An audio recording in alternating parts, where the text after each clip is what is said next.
Okay. Diri ta kay Madriaga, lukso ta kay Madriaga. O sa epektuari kay Madriaga kay may kaso mo ni kidnap puransa man ni Attorney Garcia unya nag istorya-istorya siya bahin sa mga Duterte nga bagman siya kaniadto. O sa epekto ani ngadto kaniya, katuohan ba ni Attorney Garcia sir? Sa pagkakaroon ang mga abogado, dili lamang ni Sara, kundi mga abogados gawas o mga practitioners, Mm. it's very easy to impeach the testimony of Madriaga. Mm. It cannot be believed from a mouth that is not even credible.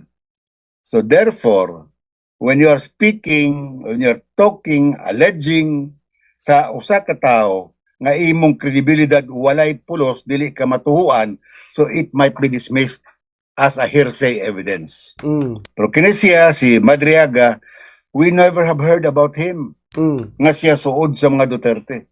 Not even si Colonel Lachica, nga mo'y head sa VP Security Unit ni Sara, knows about him. Nga ikaw na Chief Security. Because any person nga moduol kadto kay Rudy Duterte o kay VP Sara, ang imong Chief Security masayod o makaila kanimo.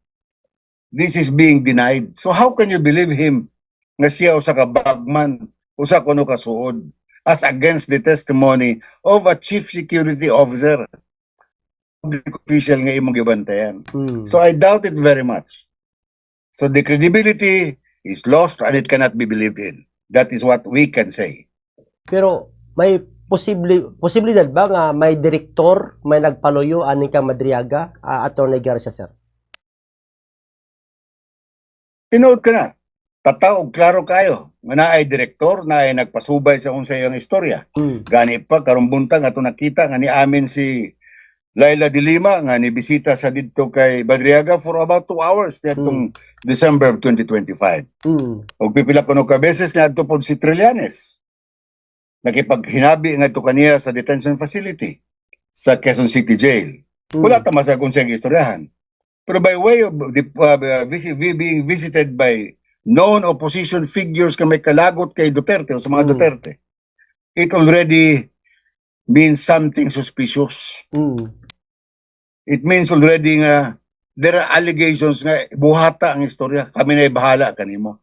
Mm. But truth is coming out.